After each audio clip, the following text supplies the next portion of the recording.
Hey guys, SkiveWalker here. Our very first upload is going to be a Baltimore Orioles report brought to you by our very own Harris the Fett. But before the video starts, just want to give a huge shout out and a big thank you to Scott and RyceeJo. They made the song that you will hear in our intros and outros. They're an amazing couple that create Disney mashups and a bunch of other covers that are all a cappella. I will have a link to their channel in the description. Please be sure to head over there and take a listen to their music because they're absolutely incredible. Without further ado, let's get this thing rolling.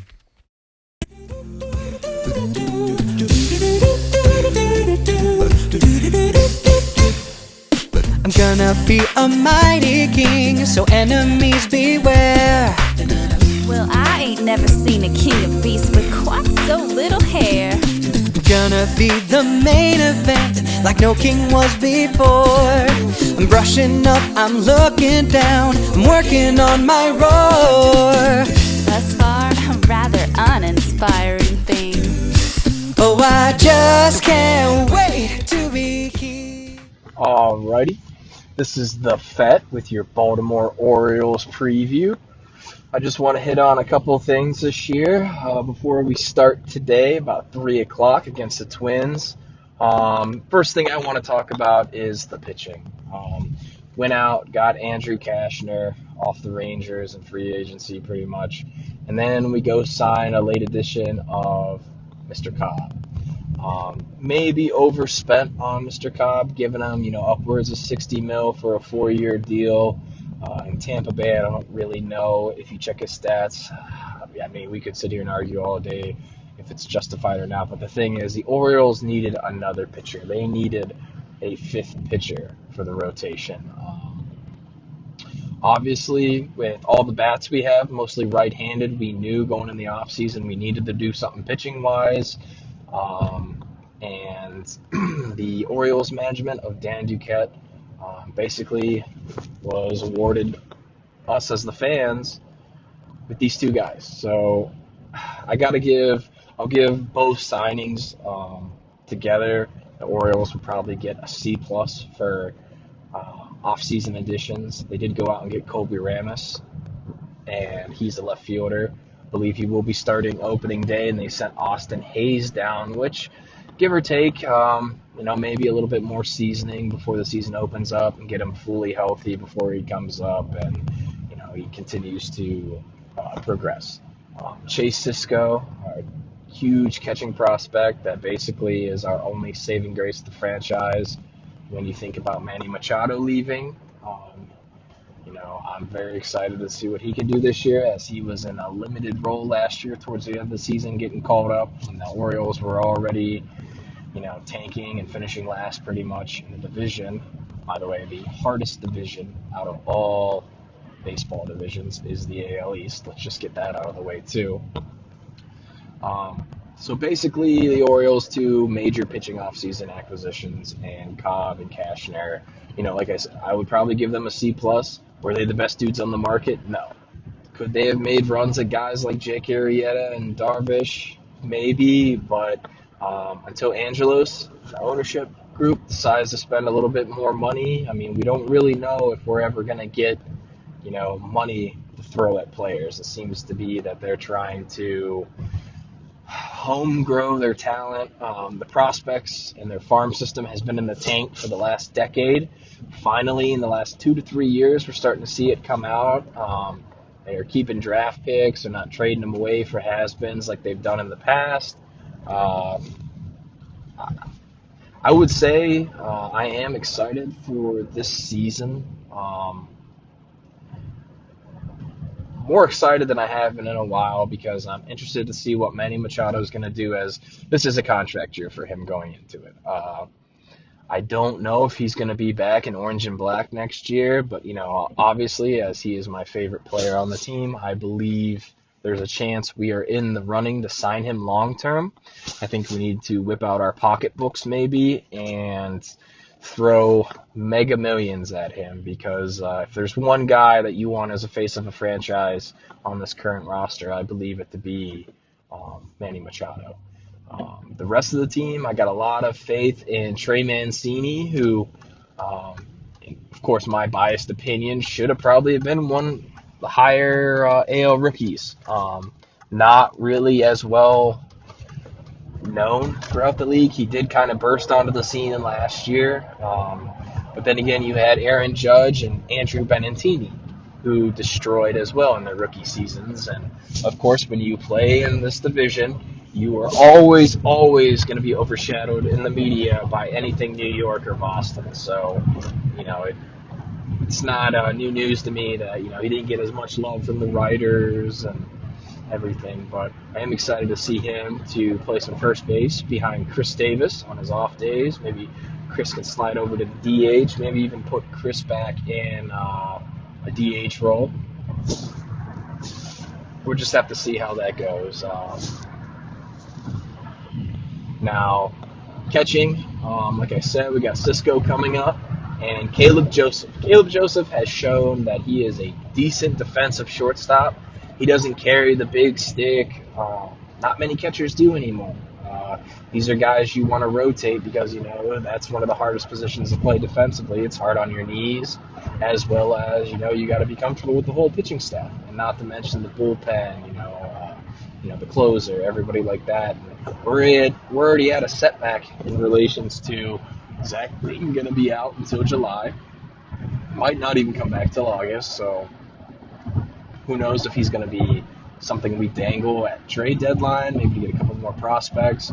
All I know is I am very comfortable with Caleb Joseph behind the plate. And I like that they're going to give Cisco a chance this year to pick up some starts, pick up some at-bats.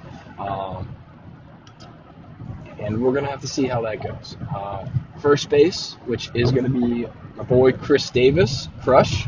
I will say we overspent on him after that 2014 season where we lost to the Royals in the AL Championship Series. Probably didn't deserve that $160 million, honestly, but hey, what are you going to do after the numbers he produced, the 40 home runs, and we're in a batter's ballpark. I apologize for the phrase that. We are a batter's ballpark. So short porch helps us gain some traction with power hitters like him. I am also, like I said, Trey's going to be playing some first. He has dual eligibility according to Fantasy, which I'm totally all right. And third string, we have someone that could always play first by a name of Pedro Alvarez, El Toro, who spent many years playing for the Buccos over in Pittsburgh. And, he put up solid numbers there. Unfortunately, he's a little bit older now. He's shown his age. Probably not really more than every once in a while DH type of guy, but if forced to play first base, I think he would be great. Moving on to second base, which is one of my favorite players as well, Jonathan Scoop. Had a breakout season last year, absolutely destroyed everybody's predictions, at least fantasy-wise as well as probably just statistically. Not many people expected him to have the year he did.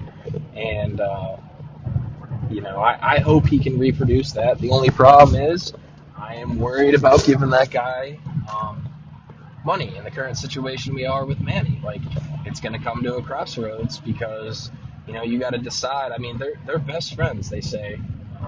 And you got to wonder if we can get Jonathan to stay here, if maybe that'll help us keep Manny Machado here. Who knows? But I'm very happy to see him. Second baseman. He should be good for us. I don't have any worries about that. Taking over at shortstop this year, as Buck Showalter has said, is going to be the one and only Manny Machado, a Golden Glove third baseman, a natural shortstop coming up as a prospect. He's converted to third baseman due to us having J.J. Hardy all those years. Well, J.J. has finally moved on, and he is no longer with the team. J.J. was great. I loved watching him through those years where we struggled. I loved watching him as close as 2014, but last couple seasons he has not been able to stay healthy, which has led to us parting ways with him. And we traded for Tim Beckham last year with the Tampa Bay Devil Rays. So I'm very, very optimistic about Manny switching over to shortstop. I believe this plays into what I was talking about earlier with this is a contract year, and I think this is going to make him a little extra money. Not only is he a Golden Glove third baseman already, like I've said, he now very well could be a Golden Glove shortstop, which, in the prospect ranks, we have Ryan Mountcastle, who's waiting in the wings, but he's still a couple years away. So, of course, there is no comparison between Ryan Mountcastle and Manny Machado, because Manny Machado has been pretty much called up every day since he was, I think, 19, 20 years old. And, Mountcastle's still battling down there in the minors, which isn't bad. He is a young guy. Hopefully we get to see him called up a little bit this year. Third base, we're looking at Tim Beckham, who has played shortstop a majority of his major league career. And this is one of my cause for concerns because, like I said, Manny Machado was a Golden Glove third baseman. We never really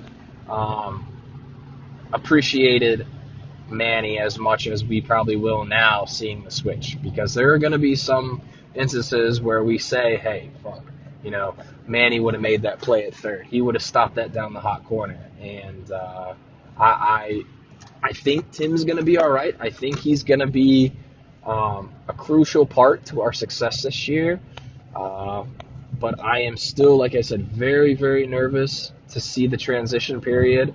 I know that not playing third base all the time like he has may be a cause for concern, but I think if one guy can get comfortable over there, hopefully it's Tim. And if not, and let's say things don't go our way, and I don't see a reason why Buck shouldn't switch them back. Tim's a good shortstop. He probably doesn't carry the glove Manny does, which is no dig at Tim. Tim's a great player, great batter, but Manny Machado is on the superstar level for us. And Tim, bat-wise, I think will be crucial as well. He's a little speedster, get on base. One thing we're always lacking, I've noticed probably in the last 2 to 3 years, is stolen bases. With us being such a hitter-friendly environment at Camden Yards, it's a cause for concern when you think about stolen bases and the small ball game of the aspect, because we don't really play small ball in Baltimore with our current lineup. We have a lot of big, heavy bats that slug home runs, which I don't have a problem with. Buck's been able to make it work. Last year, we had a lot of injuries, as well as we had some down numbers from some guys, and the pitching staff is absolutely horrendous. This year's a little bit better compared to years past. They did bring back my boy Chris Tillman, who, for the last couple of years, he's been day one. He's been our opening man, and he's not anymore. He's pushed towards the end of the rotation with the resurgence of Dylan Bundy and the Wizard of Goz, Kevin Gosman, who, two young guys that I love. Anywhere else, I don't know how well they would fare, but, they'd come up through the system here in Baltimore. They don't really woe you numbers due to the ballpark. Like I said, we give up a lot of home runs at Camden Yards to foes and friendlies, and it's just one of those things you got to accept this year as O's. We are going to give home runs up. We are going to be in slugfests all year if we stay healthy, and that's going to be a key to our success. If we can, if the bats don't cool off for more than a month at a time, then I seriously think we can be in contention. Maybe not to win the division due to how heavy Boston and New York went in free agency on both pitching and batting, but I do think we have an opportunity to maybe sneak in as a wild card.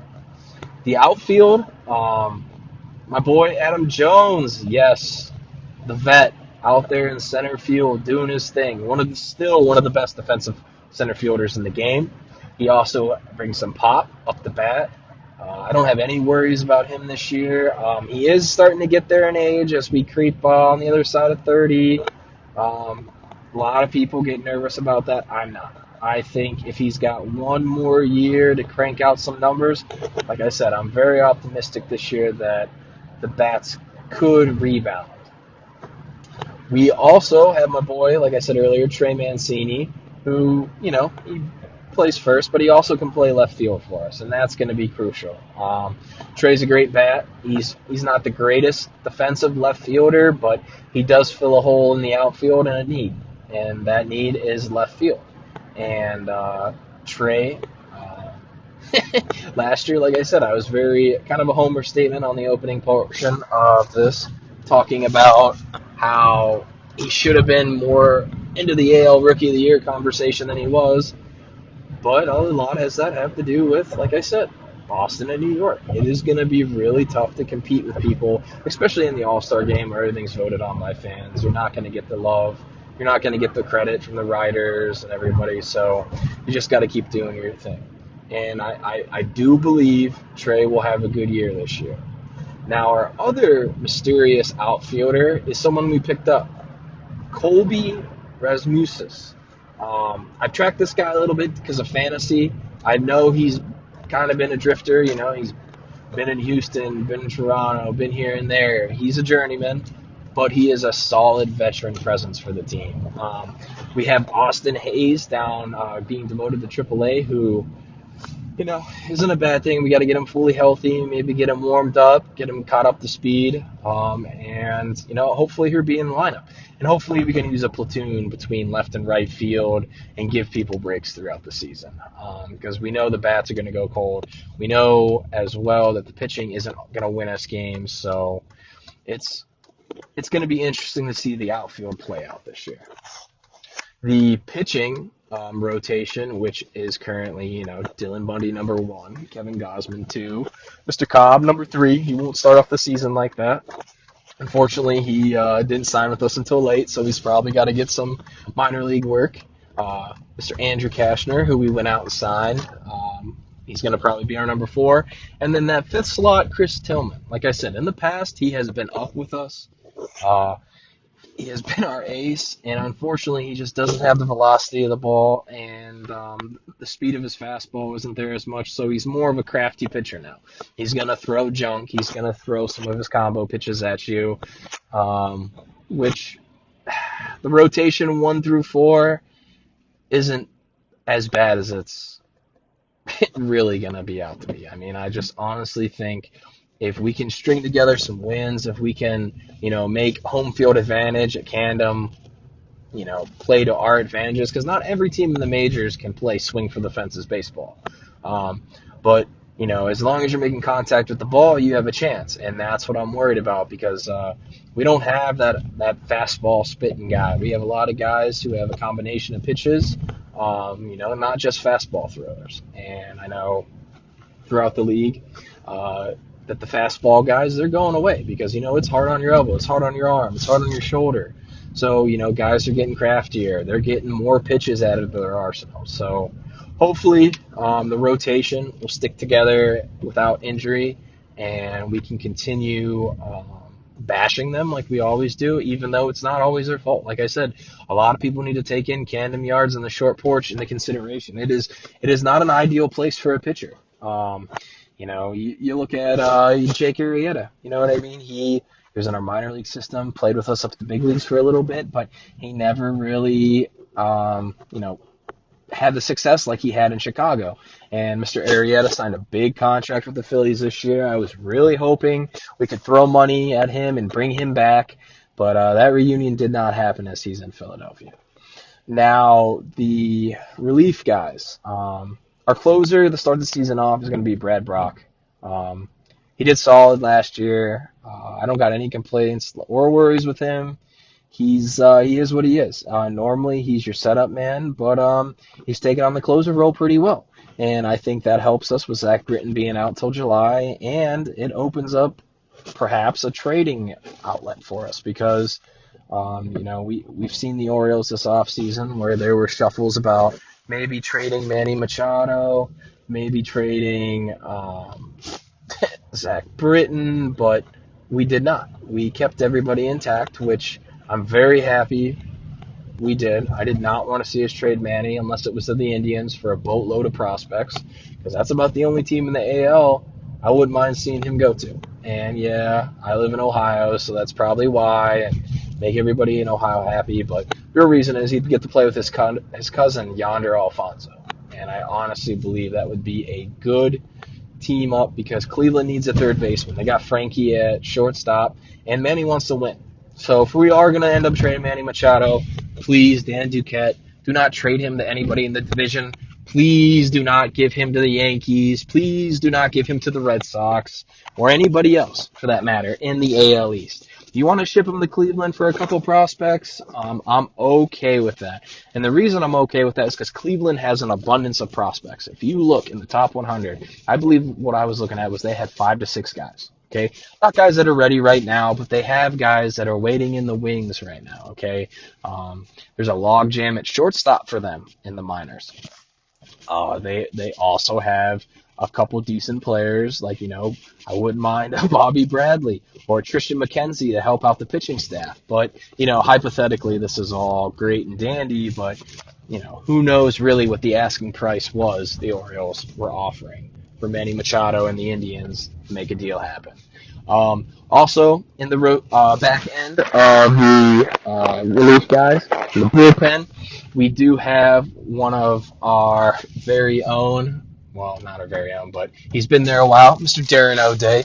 Darren O'Day is a beast. I like him. He's a southpaw, and, he's been with us a while, and he's, when he's not hurt, he has good stuff, and he gives you that lefty out of the bullpen who I don't really think gets a lot of love, because he's one of those guys that only gets to pitch every other day for an inning, or just get a certain batter out, and Buck uses him really well. So I'm not it's not his fault. It's just the way the bullpen is set up.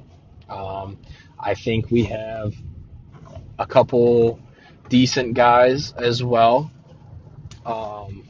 Michael Givens, I want to talk about too. Michael Givens is another guy like Darren O'Day who, a lot of people thought, oh, let's give him starter time. Nope, let's just keep him in the pen where he's comfortable and where he does well. And I don't want to see him in the rotation either. Just keep him in the bullpen. We got 5 guys to start the season off. And if we're going to put anybody from the bullpen into the rotation, I hope it's Miguel Castro, who, last year didn't look too bad in a couple starts he had, but it was a small sample size, and we don't really know what's going to happen with the rest of the rotation, as it is up in the air.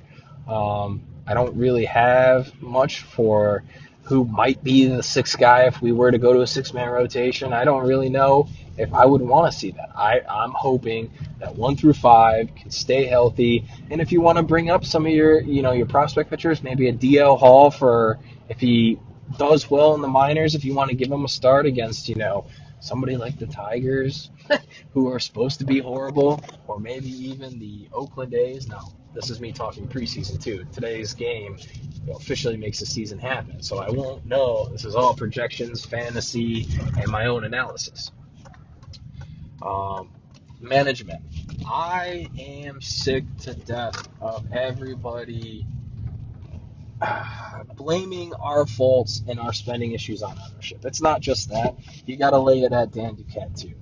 Not just Angelos and the owners. You got to lay it at Dan Duquette too. Some of his investments, some of his trades in the past, like I said, he basically killed our minor league talent. Okay, and he was trying to win now, and I think finally the last 2 years he realized that what he was giving up prospect-wise, he wasn't getting in return in rentals. And I hope he continues that trend of where he doesn't sell the rental players for some of our best prospects. I don't want to see us go get, has-beens who are on the wrong side of 30, who can't play every day for us for a young arm. Now, in a playoff push scenario, I'll have to do a separate segment about that on what I think we could or couldn't do with the prospects we currently have and the roster configuration. But I am going to try to be more open to Duquette in some of his moves if he makes any before the trade deadline, as well as I got to give it to the ownership because, they're shelling out this money. And in our division, it is truly hard to outspend Boston, to outspend New York Yankees. Even Toronto and Tampa Bay have decent pocketbooks too. So we're not exactly poor either. We gave Chris Davis $160 million. And, worried that Manny Machado is going to want upward of $200 million, which he's going to want Stanton money. I don't think he needs to have A-Rod money, but a $200 million 5-year contract for Manny Machado might not be so bad. It keeps the face of the franchise around for another 5 years. Scheduling. We start off, we got a nice little homestand against the Twins.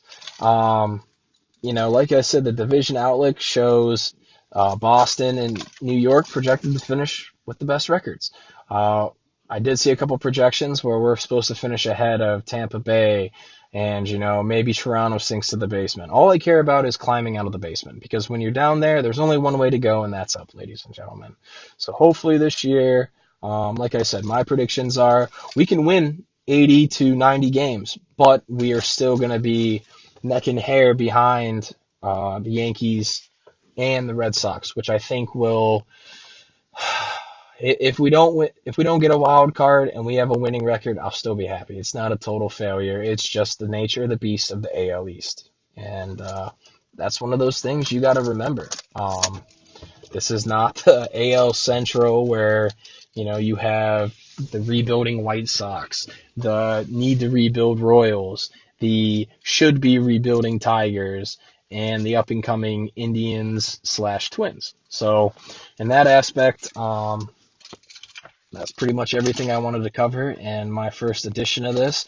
Check back with me. I'm gonna give these guys first week. So next Thursday I'll do another recording, just analyzing the first week of the season, and from there hopefully I'll be able to do one every week, guys. Let's go O's, go Baltimore. Let's do it this year, guys. Playoffs or we lose Manny. That's how I'm looking at it. This is Harris the Fett signing off. Thanks, guys.